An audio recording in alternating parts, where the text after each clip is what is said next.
மருதமலைக்கு நீங்க வந்து பாருங்க, ஈசன் மகனோடு மனம் விட்டு பேசி பாருங்க, தீராத வினைகள் எல்லாம் தீர்ந்து போகுங்க. சத்தியமா சொல்லுறேன், தீராத வினைகள் எல்லாம் தீர்ந்து போகுங்க.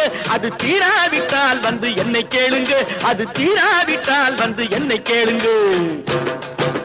மருதமலைக்கு நீங்க வந்து பாருங்க.